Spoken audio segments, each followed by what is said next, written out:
Information दे रही हूँ। तो दशहरा क्या है, पहले तो आपको पता है from the point of spirituality, spirituality is all information about us as a spirit and as a person, as a personality. तो सारी information about us, about universe, about God is covered under spirituality. ठीक है, तो उसके accordingly if I we see what is Dussehra, तो दशहरा का आप देखिए मतलब क्या होता है, what it does, it symbolises victory of goodness over the evil.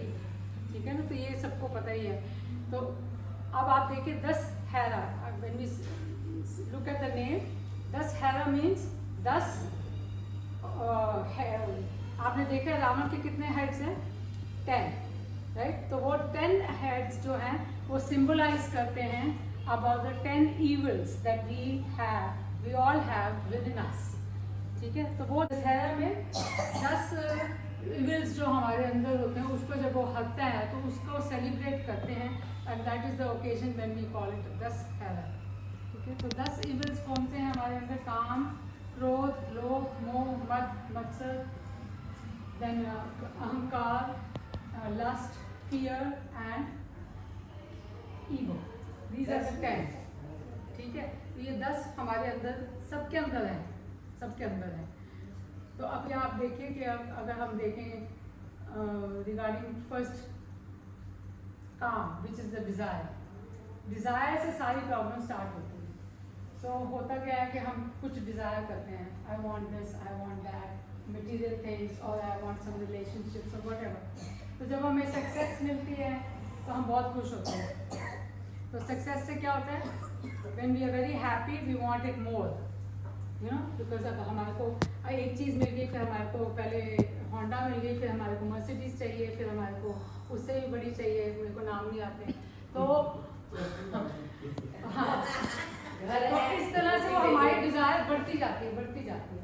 तो वो क्या कन्वर्ट हो जाती है इनटू ग्रीड। ठीक है ना, तो काम, क्रोध, लोभ, वो लोभ बन जाता है, दैट इज ग्रीड। अगर हमें नहीं मिलता, हमें फेलियर मिलता है, तो उससे हमारे को क्रोध आता है, तो उससे हमारा क्रोध बढ़ता है। So from desire, if we have a failure it is creating anger, and if we have a success then we are creating greed. ठीक है, तो काम, क्रोध, लोभ हो गए। मोह, देन एक बार आपके पास चीजें आनी शुरू होगी तो फिर क्या होता है, अटैचमेंट हो जाती है, दैट इज मोह।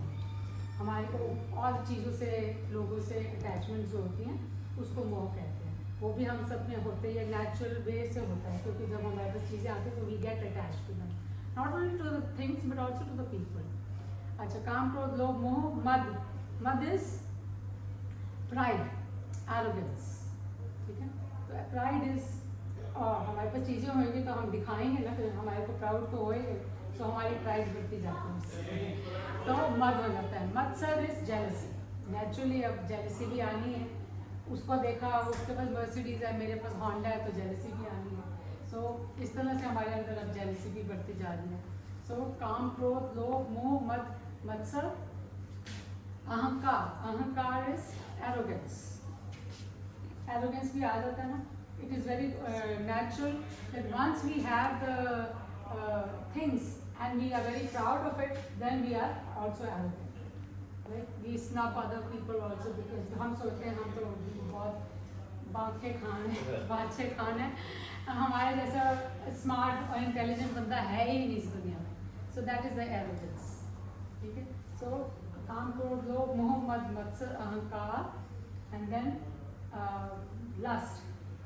Again we have more and more greed and more lust for more things. और स्वार्थ भी बढ़ता है, उससे क्या होता है कि स्वार्थ जो होता है, selfishness, that also increases because of that. And then once the selfishness increases, then what happens? Fear. Now this is the fear is a byproduct of, अब हमारे पास सब चीज़ें आ गई हैं, अब हमें डर किस बात है, कहीं चली ना जाए, घूम ना जाए, है ना, रिलेशनशिप खत्म ना हो जाए, पैसा खत्म ना हो जाए जो हमने इतना कमाया है। तो वो कहते हैं ना, कमाना आसान है, संभालना मुश्किल है। तो वो संभालना जो मुश्किल है ना, वो it is out of fear. ठीक है, so that fear is a natural by product of all the things that is we are creating. And then fear के बाद last is ego. So from desire went to the ego. What is ego? Ego is me, mine, myself. Everything about myself. So in that what we are saying is that I am the best, I know the most. और फिर उसका by product क्या होता है? We start controlling people, we start telling them what to do. मेरे से ज़्यादा जानकार कोई है नहीं, मैं तुम्हें बताता हूँ कैसे बैठते हैं, कैसे खड़े होते हैं, हाँ कैसे, कौन सी चीज़ अच्छी है, कौन सी बुरी है. So that is the ego aspect. So ego में सबसे ज़्यादा ये होता है कि जब ईगो आती है तो फिर हमारे को कोई और नहीं दिखता. We can't see beyond us. हमारे को, हम सोचते हैं कि हम बेस्ट हैं, बाकी सब गार्बेज. हाँ, चाहे वो कुछ भी हो, हम अपने बारे में ऐसे ही सोचते हैं. तो ये ईगो होती है, ठीक है. तो ये from starts with desire and leads all the way to the ego. So these are the 10 heads जो रावण के हेड्स वो कहते हैं ना.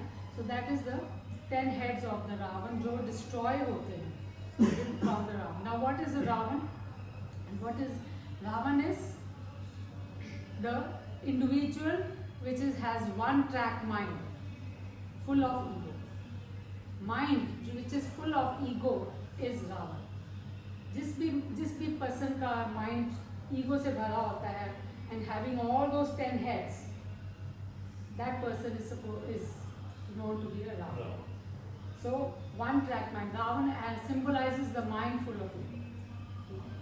और आपने देखा है कि mind के साथ हम उसके दो भाई भी होते हैं. एक होता है मेघनाथ, चलाते हैं ना.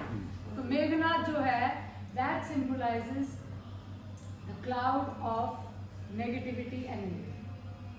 तो हम जब हमारे अंदर ईगो आती है तो ऑटोमेटिकली हम नेगेटिव बनते जाते हैं and we start becoming more and more and more deeper into evilness. ये ऑटोमेटिक होता है. और दूसरा है Kumbhakarna. What is Kumbhakarna? It's the well of you could say well of ignorance. तो हमारी ignorance भी बढ़ती जाती है. जैसे जैसे हम evil होते हैं, जैसे जैसे हम negative होते जाएंगे, we become more and more ignorance. Now ignorance means we start building boundaries around us. Now जैसे boundaries about our caste, color, religion, about countries. So man has made all these boundaries. भगवान ने तो नहीं ना, भगवान ने तो धरती बनाई है, लाइनें तो हम नहीं.